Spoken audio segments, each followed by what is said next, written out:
1장 전체 말씀을 근거로 여러분들과 하나님의 말씀을 나누기를 원합니다. 오늘 본문에서 사도 바울은 데살로니가 교회에 대하여 세 가지를 기억한다.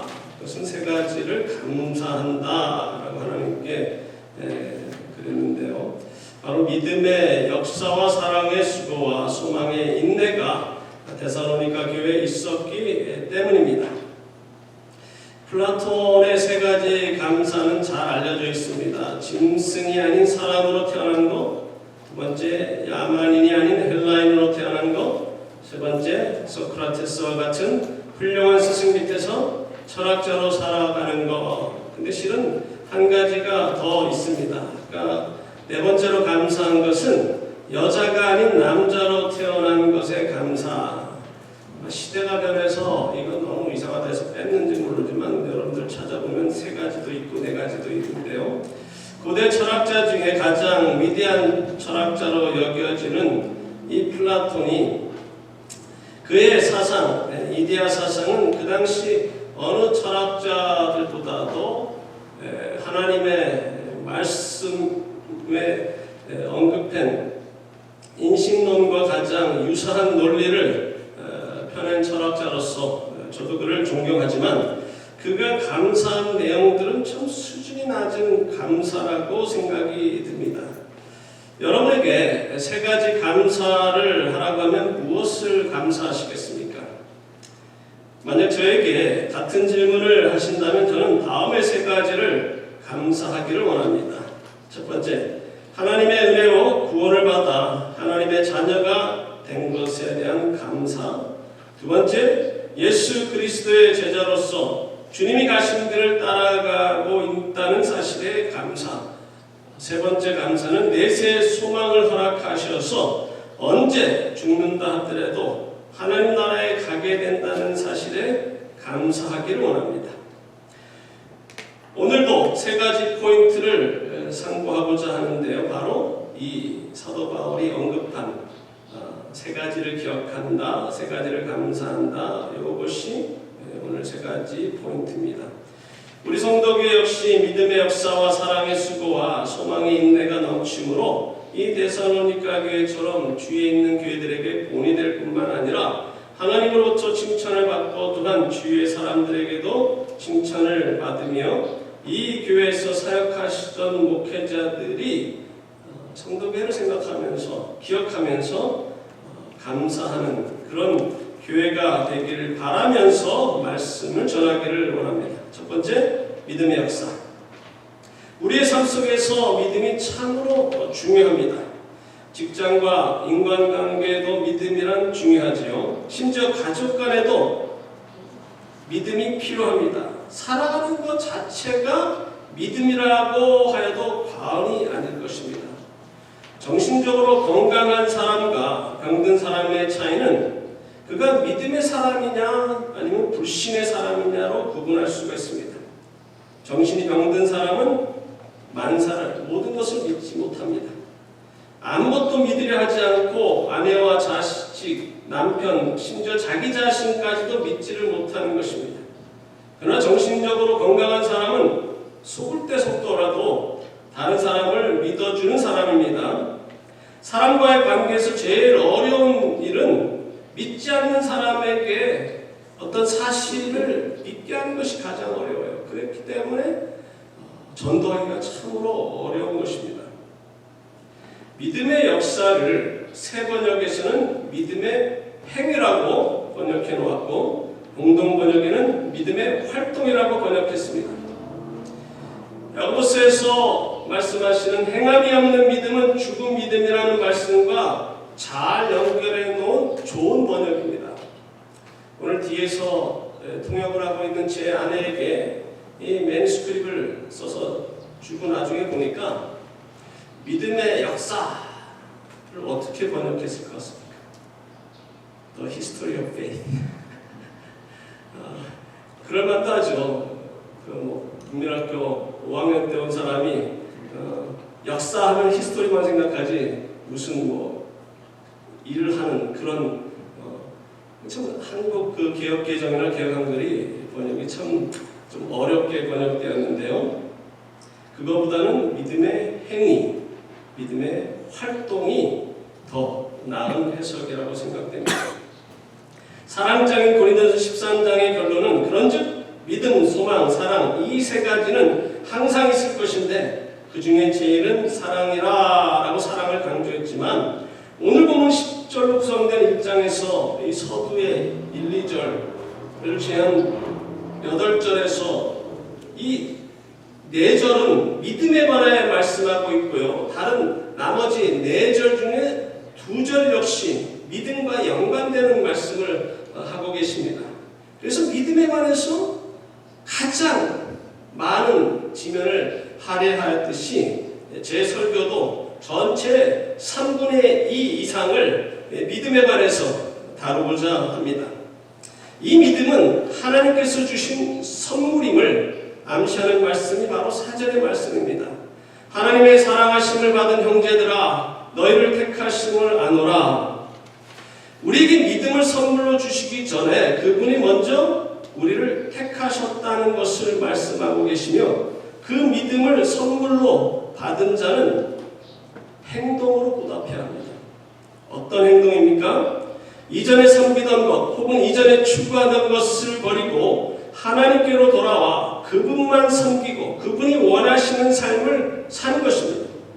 9절에서 그들이 우리에 대하여 스스로 말하기를 우리가 어떻게 너희 가운데 들어갔는지와 너희가 어떻게 우상을 버리고 하나님께로 돌아와서 살아계시고 참되신 하나님을 섬기는지와 우상을 버리고 하나님께로 돌아와 그분만 섬기는 것이 참된 믿음이요. 이 믿음은 행동을 요구하는 것입니다. 믿음은 지식이 아닙니다. 아무리 많이 성경을 배웠고 안다고 해도 믿지를 못하면 아무 소용이 없는 겁니다. 중요한 것은 내가 그것을 믿느냐 믿지 않느냐가 문제입니다. 옛날 이스라엘의 바리새인과 서기관들은 율법에 통달한 사람들이었지만 하나님의 말씀을 믿지 않았기에 그들은 예수님을 십자가에 못 박는 과오를 범했던 것입니다. 사도 바울이 많이 배웠기 때문에 믿음의 사람이 되었나요? 아니죠.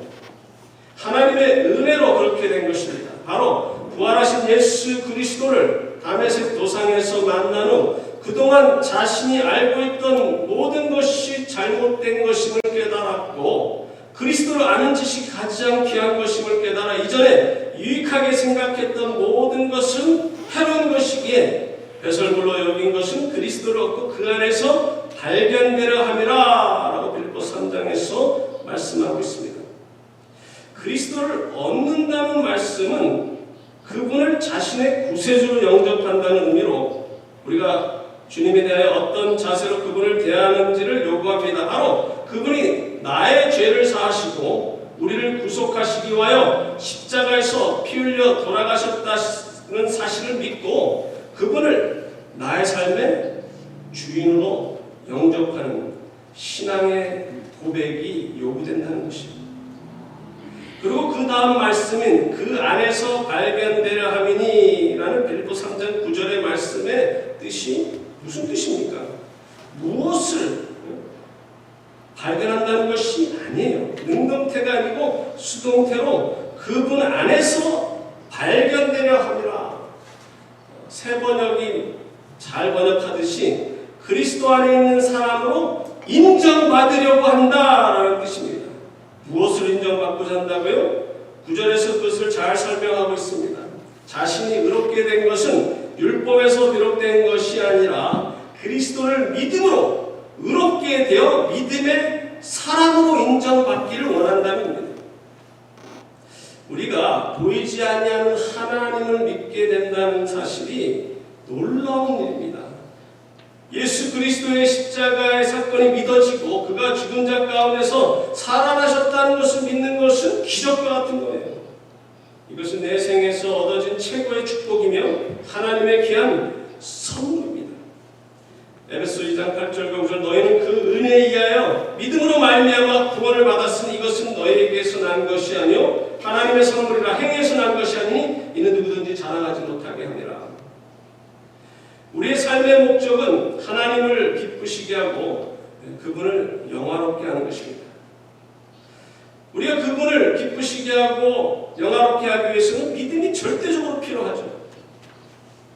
그 믿음장, 히브리서 11장에서 6절에서 잘 표현하고 있지 않습니까? 믿음이 없이는 하나님을 기쁘시게 하지 못하나니 하나님께 나아가는 자는 반드시 그가 계신 것과 또한 그가 자기를 찾는 자들에게 상 주시는 심을 믿어야 할지니라.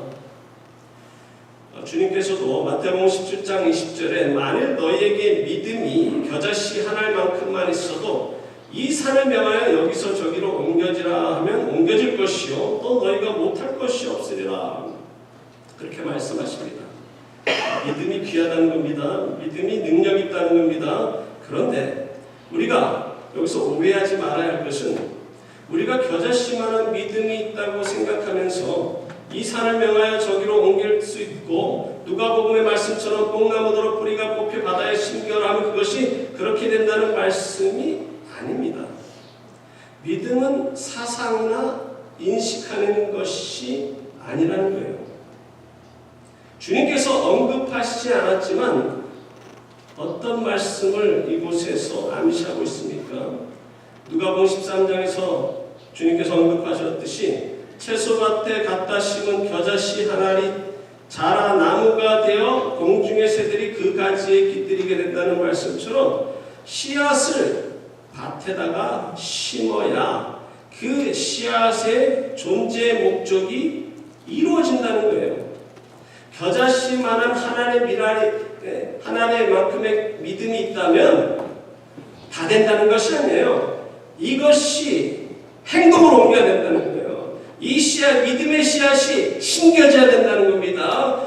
자신이 죽어지고 이 씨앗이 자신을 포기할 때 생명력이 있어서 살아 움직이고 나뭇가지가 되고 믿음이 행동으로 나타나야 된다는 거예요. 믿음은 행동으로 옮겨져야 그것이 살아있는 믿음입니다. 그냥 갖고만 있으면 그 믿음은 생명력을 발휘하지 못하고 죽은 믿음이에요.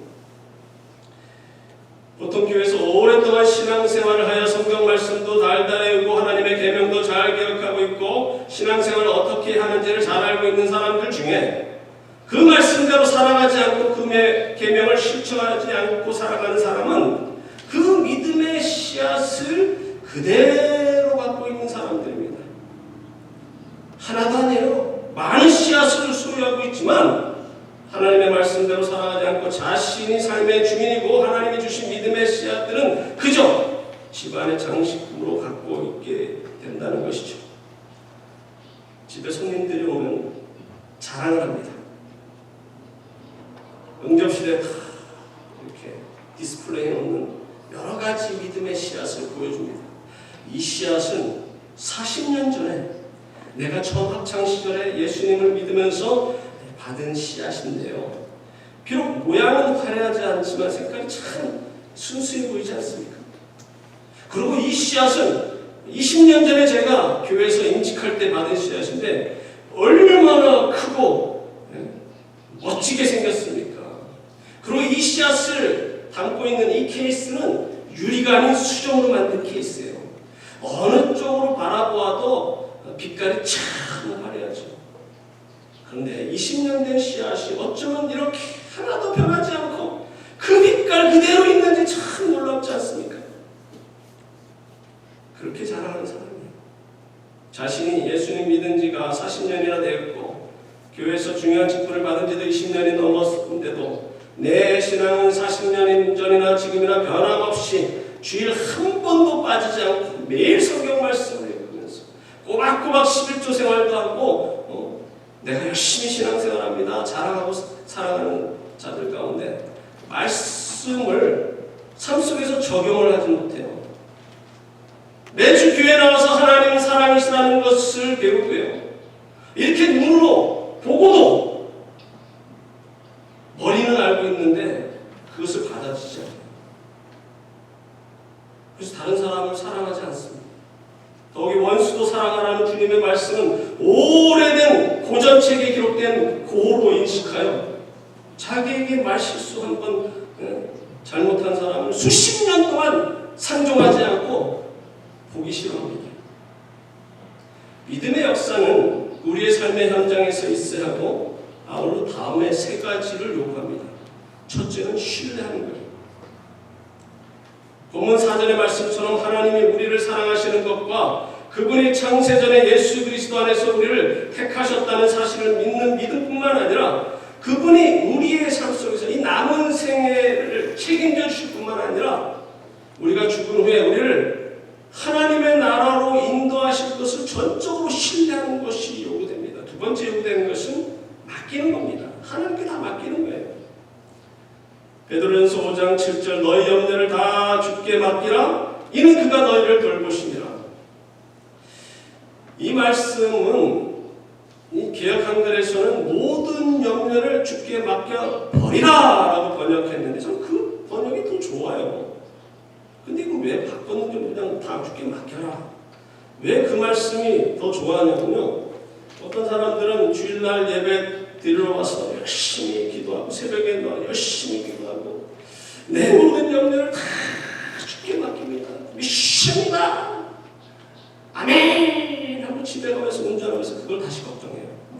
하나님 앞에 맡겨놨다가 다시 찾아가야 할 때는 그렇기 때문에 맡겨버리는 것이 더 나은 해석이 같은데 그분에게 맡기고 더 이상 생각하지 않고 살아가는 것이 믿음의 자세라는 것이죠. 세 번째로 참된 믿음이 요구되는 것은 나 자신을 부인하는 겁니다.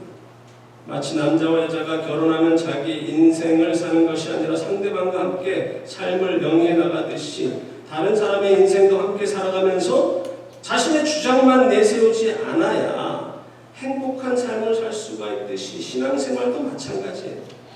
예수님을 믿는다는 것은 갈라디아서 2장 20절의 말씀처럼 이제 내가 사는 것이 아니라 내 안에 계신 예수 그리스도께서 사신 것이고 예수님께서 너희가 나를 따라오려거든 자기를 부인하고 자기 십자가를 지고 나를 쫓을 것이라 말씀하신 것처럼 우리 자신을 부인하고 주님 가신 길을 따라가는 것이 제자의 길이요 믿음의 사람의 길이라는 것입니다. 우리의 삶에 때로는 어렵고 힘든 일들이 일어납니다. 그러나 믿음의 사람은 그것을 뛰어넘어 승리를 외칩니다. 믿음만 있으면 그 사람의 생애는 바뀌어지게 되고요. 믿음으로 살아감으로써 승리하게 된다는 거죠. 믿음으로 사는 사람은 하나님이 그 사람의 삶을 주관하시고 보호하시고 인도하실 것입니다. 두 번째로 사랑의 수고. 사랑은 공짜가 아닙니다. 희생이 필요합니다. 영어에서 사랑의 수고를 어떻게 번역하고 있습니까? Your labor of love라고 기록하고 있습니다. labor. labor이라는 단어를 떠오르면 어떤 사랑의 labor이 여러분 가장 먼저 떠오르십니까? 바로 어머니가 아이를 낳을 때 몇 시간 동안 어떤 사람은 하루 종일 해산의 고통을 겪고 나서 비로소 아이를 낳는 그 레이버리 생각나지 않습니까? 왜 어머니의 사랑이 가장 숭고하고 귀합니까? 그만큼 고통 가운데서 아이를 낳기 때문에 그 아이가 더 소중하게 여겨지는 거예요. 근데 과거에 제가 섬기던 교회 어떤 그 여자분은요, 아이들을 그렇게 사랑하는 것 같지가 않아요. 조금만 잘못해도 그렇게 야단을 칩니다. 근데 하루는 다른 여자분들하고 이야기하는 것을 옆에서 들었는데요. 자기는 아이들을 낳는데 간단히 정확히 몇 분이라고 말했는지는 기억이 안 나지만 너무나 몇 시간 만에 몇 분 만에 아이를 낳았대요. 하나 단위로 둘을. 제가 그 말을 듣고는 저분은 아이를 너무 쉽게 하니까 그렇게 귀하게 느껴지지 않나 보다. 그러니까 애들 저렇게 작지. 어머니의 사랑보다도 더 고귀한 사랑은 하나님께서 우리를 사랑하시는 그 사랑입니다. 하나님께서는 우리를 사랑하시어 독생자를 아낌없이 우리에게 보내주시고 이 땅에서 그 많은 고난을 당하시고 십자가에 죽기까지 희생하시어 우리를 죄에서 구원하셨습니다. 그런데 사실 사랑의 수고는 그렇게 어려운 게 아닙니다. 사랑하면요, 그 어떤 일도 힘들지가 않다는 것이죠. 사랑하는 사람을 만나려고 열몇 시간, 아니 며칠을 걸려서 가는 그 길은 힘든 길이 아니에요. 기쁨이 넘치는 길이고 힘들지 않아요. 하나도. 사랑하는 사람을 위해서 무엇을 하는 거 아깝지가 않습니다. 사랑하기 때문에 그저 주고 싶어요. 진정으로 사랑한다면 희생을 감수하게 된다는 것이죠. 예수님이 나를 위하여 십자가에서 보혈의 피를 흘리신 그 크신 사랑이 피부로 느껴진다면 하나님을 더욱 사랑할 수밖에 없고 그분의 명령에 순종하여 내 이웃을 내 몸과 같이 사랑할 수밖에 없어요.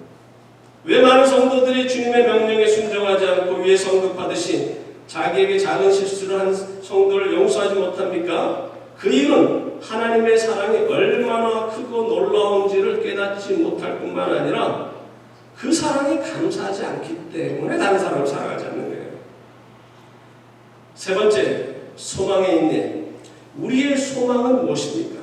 장차 하나님의 나라에 들어가는 것이 우리의 소망입니까? 물론 이것도 하나의 소망 중에 들어가죠. 그렇지만 10절에서 말씀하셨듯이 예수 그리스도께서 우리의 가장 큰 소망이 되어야 합니다. 10절, 또 죽은 자들 가운데서 다시 살리신 그의 아들이 하늘로부터 강림하실 것을 너희가 어떻게 기다리는지를 말하니 이는 장래의 노하심에서 우리를 건지시는 예수십니다. 우리가 매 주일날 교회에 참석하는 것은 이 소망 가운데 하나님의 나라에 들어가는 것을 연습하고 있는 거예요. 이 그리스도의 공동체가 장차 하나님의 나라에 가서 영원히 같이 생활할 그 공동체로 여겨지면서 사랑을 연습해야 돼요. 여기서 사랑을 연습하지 못하면 그곳에 가서 사랑을 실천할 수가 없게 된다는 거예요. 또 연습이 필요합니다. 그리고 6절에서 많은 환난 가운데서 성령의 기쁨으로 말씀을 받아 주님을 본받는 자가 되고자 한다면 소망에 인내가 있어야 합니다. 그리고 하나님의 명령을 지키면서 주님의 재림을 기다리게 될 수밖에 없죠. 그리고 저희 목회에서 가장 강조하는 선교와 구제를 열심히 하는 사람과 열심히 하지 않는 사람들을 어떻게 구분할 수 있냐면 소망에 인내가 있느냐 없느냐를 구별하면 돼요. 누차 말씀을 드리지만 이 세상에 100년 만년 살 것처럼 열심히 돈을 모으는데 혈안이 되어 주위에 불쌍한 사람들이 눈에 들어오지 않는 자들은 머지않아 주님이 다시 오신다는 사실을 믿지 않는 자들이고요. 재림 주님께서 애니미닛에 다시 오신다는 것을 믿는 사람들은 자기가 갖고 있는 것을 그렇게 애지중지하지 않고 없는 자들, 특별히 가난한 자들에게 나눠줄 뿐만 아니라 주님의 명령에 순종해서 복음을 땅끝까지 전하는 데 최선을 다하면서 살아간다는 것이죠. 질문 하나 드리고 말씀을 맺을까 합니다. 오늘 우리가 세 가지를 상고하였는데 그 중에 어떤 것이 교회의 외적 부흥에 가장 필요하다고 생각하십니까? 교회 외적인 부흥에 있어서 믿음의 역사와 사랑의 수고와 소망의 인내 중에 어떤 것을 우리가 열심히 이행하여야 부흥할 수 있냐 말입니다. 믿음의 역사가 많은 교회는 하나님을 기쁘시게 하고 교회가 든든히 서가는 교회가 될 것이고, 소망의 인내가 많은 교회 역시 열심히 교회에 나와 예배 드리는데 최선을 다하고 교인들 분위기도 참 좋을 거예요. 그런데 사랑의 수고가 없다면 그 교회는 외적으로 부흥하지 못할 것입니다. 왜냐하면 세상의 사람들이나 다른 교회에서 상처를 받아 좋은 교회를 찾는 사람들은 그 교회 교인들이 믿음이 좋은지 아니면 내세를 준비하고 있는지 볼 수가 없어요. 그 사람 마음속에 들어가 볼 수가 있어야 말이지. 또 믿음의 소망의 인내가 있는 것은 예수님이 다시 오셔야 알 수 있는 것이니까 그냥 눈으로 보이는 또 소문으로 드는 거기는 사랑의 수고가 많은 교회, 그런 교회를 갖다는 것이죠. 믿음의 역사는 하나님과의 관계에 연관되는 것이기에 다른 사람의 믿음을 쉽게 판단할 수 없고요. 다른 사람이 소망의 인내가 있는지를 쉽게 볼 수 없는 것은 주님의 재림이 임했을 때 나타나기 때문입니다. 교회가 외적으로 부흥하기를 우리 모두 원하고 있지만 근데 그것이 가장 중요한 것은 아닙니다. 가장 중요한 것은 우리가 어떻게 살면서 하나님께 영광을 돌릴 수 있는 것과 주님의 재림을 기다리면서 하나님의 말씀에 순종하고 살아가느냐가 문제라는 것이죠. 이 두 가지를 이해한다면 당연히 삶 속에서 하나님을 더 사랑하게 되고요. 이웃을 내 몸같이 사랑함으로 사랑의 수고가 자동적으로 그 삶 속에서 나타남으로 완전체를 이루게 되고 이로 인하여 먼저 하나님께 영광을 돌리고 모든 사람과 사랑을 나누면서 언제 주님 다시 오시든지 기쁨으로 하나님 보좌 앞에 나아가 칭찬받고 큰 상급을 받게 된다는 것입니다. 같이 기도하시겠습니다. 고마우신 하나님 아버지, 은혜와 사랑을 감사드립니다. 우리를 사랑하셔서 주님의 백성 삼아주시고 예수 그리스도가 우리를 위하여 십자가에서 보혈의 피를 흘려주심으로 우리의 모든 죄 문제를 해결해 주시고 우리를 사랑하시어 하나님의 자녀 삼아주시고 제자로 불러주신 은혜와 사랑을 감사드립니다. 남은 생에 믿음의 역사와 사랑의 수고와 소망의 인내를 더 풍성하게 가짐으로 언제 주님 다시 오시든지 하나님께 담대히 나아가서 칭찬받고 큰 상급 받는 주님의 귀한 종들 다 삼아 주옵소서. 감사드리고 예수님 이름으로 기도드립니다. 아멘.